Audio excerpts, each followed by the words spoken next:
It's easy to think certain experiences are, well, rare, maybe happening to other people. But then you look at the sources and consider this.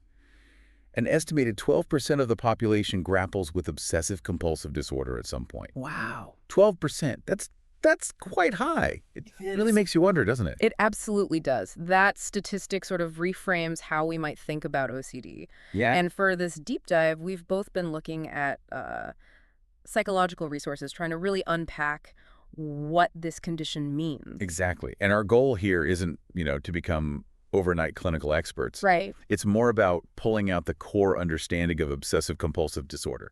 Like, what is it fundamentally? What are its key features? How does it fit in? Kind of a clear picture without getting totally bogged down in the really technical stuff. Precisely. So thinking about the basics, when our sources talk about OCD, what's the starting definition they give us? Okay, so the material defines obsessive-compulsive disorder, OCD, as a mental health condition. It can start, interestingly, anywhere from sort of late childhood up into young adulthood. Hmm. And the real hallmarks are these things called intrusive thoughts and then performing repetitive behaviors. Intrusive thoughts and repetitive behaviors. Okay. Let's dig into that a bit. Yeah. What makes these thoughts and actions different in OCD compared to, say, just being really neat or having a worry pop into your head? That's a crucial distinction. It's really about the nature of those thoughts. In OCD, they aren't just like fleeting worries. They become really persistent, they're unwanted, and critically, they cause a lot of distress. Okay. Imagine a thought entering your head that you find, I don't know, upsetting or scary, and it won't leave. Right, it gets stuck. Exactly. It keeps looping back, causing this significant anxiety. And that anxiety is what drives the person to perform compulsions. Those repetitive behaviors, or even mental rituals we mentioned, it's an attempt to somehow neutralize that horrible feeling. So it's less about liking things tidy and more like this. Mm-hmm. This intense pressure or even fear that makes someone have to arrange things just so. Precisely that. And a really vital point the sources stress is that any relief the compulsion brings is only temporary. Oh. It's like, scratching an itch feels better for a second, but then it comes right back, sometimes even worse. Which sets up this really difficult cycle, I imagine. Exactly. It's a cycle. And our resources mention this is very characteristic of OCD. One source even had diagram. Yeah, I saw that visual representation. Can you maybe walk us through how that cycle typically works based on the image? Yeah, absolutely. The image makes it quite clear. It starts with those obsessive thoughts, the unwelcome, distressing ideas kind of barging into the person's mind. Yeah. These thoughts then spark anxiety, that feeling of dread or intense worry. Right. So to try and dial down that anxiety, the individual feels compelled to engage in those behaviors or rituals. The compulsions, doing those might give a brief sense of relief, maybe a feeling like they've prevented something terrible. But like we said, Doesn't last. it doesn't last. That relief is short-lived, and sooner or later, the obsessive thoughts creep back in, and boom, the whole cycle starts over. And I remember seeing in that graphic, there was a little stopwatch symbol kind of embedded in the loop. What was that about? Ah, yeah, the stopwatch. That's a really clever visual cue, I thought. Mm. It's there to highlight just how much time can get eaten up by both the obsessions and the compulsions. For someone really struggling with OCD, a huge chunk of their day can just disappear into this loop, wrestling with thoughts, doing the rituals. It really underscores how disruptive it can be to just, live your life. That paints a powerful picture. So we're talking about really upsetting thoughts driving these actions people feel they absolutely must perform. What kinds of thoughts are we typically talking about? Did the sources give examples of common obsessions? They did, yeah. Several common themes came up. One you hear about a lot is the fear of contamination. Okay, like germs. Exactly. An intense fear of germs, dirt, illness, getting contaminated or contaminating others.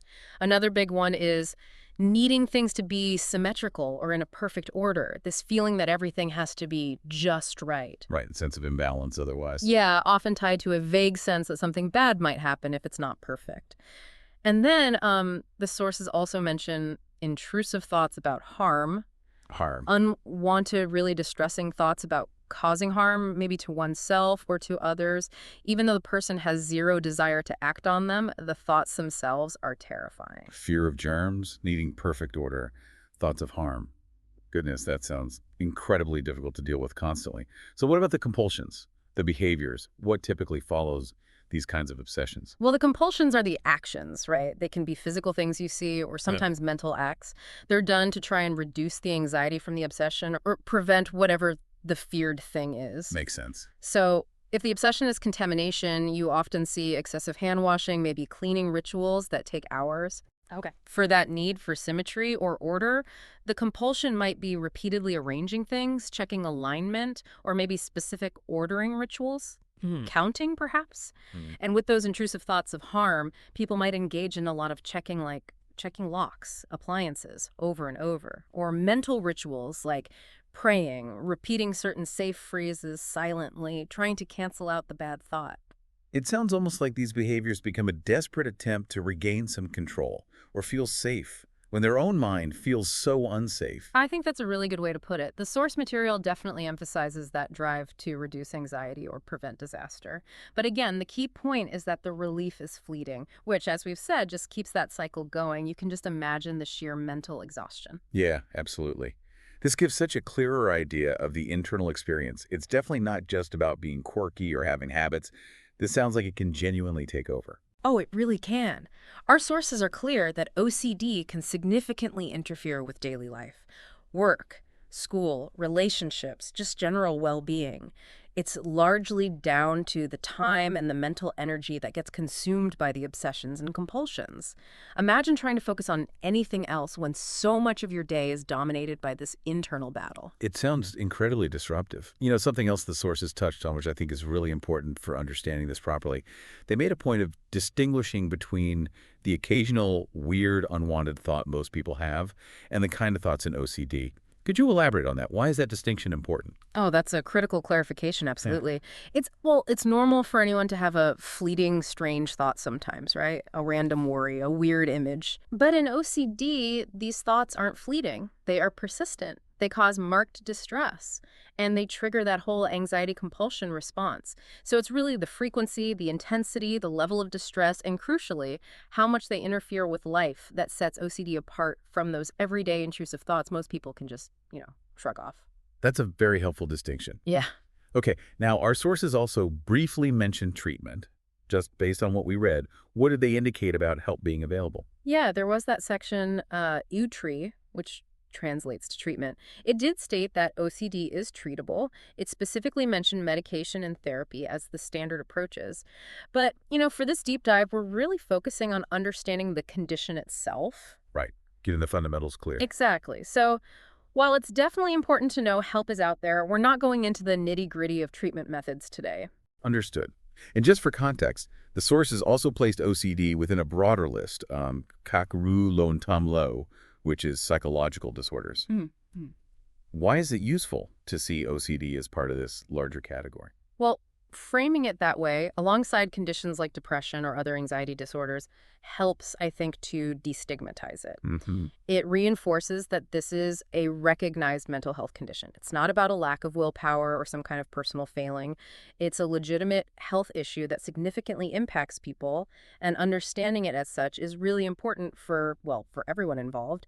Appropriate intervention is key. That's a really crucial point to make. Okay, so just to kind of pull together the main threads from our deep dive, we've established that OCD is fundamentally a mental health disorder. It's defined by these intrusive, unwanted thoughts, obsessions that cause significant anxiety. Right. And that anxiety then drives repetitive behaviors or mental acts, the compulsions, which only offer temporary relief, sadly locking the person into that cycle. That's the core loop. And we've touched on common themes for obsessions, like contamination or harm, and corresponding compulsions like washing or checking, and really highlighted how much this can impact daily life. Exactly. Getting a handle on those core elements gives us a much better, more informed view of what people with OCD are actually facing, moving beyond stereotypes. Yeah, absolutely. Which brings us to maybe a final thought for our listeners to mull over. Considering how persistent and distressing these obsessions are, and how much energy goes into the compulsions, how might really digging deeper, understanding the specific triggers for someone's obsessions, and maybe the function those compulsions serve for them, how might that deeper understanding be valuable, not just for the person with OCD, but also for the people around them, their family, friends, support network? That's a great question to end on. It really makes you think about the complexities, doesn't it? And the importance of seeking more knowledge and having empathy when we talk about these kinds of challenges.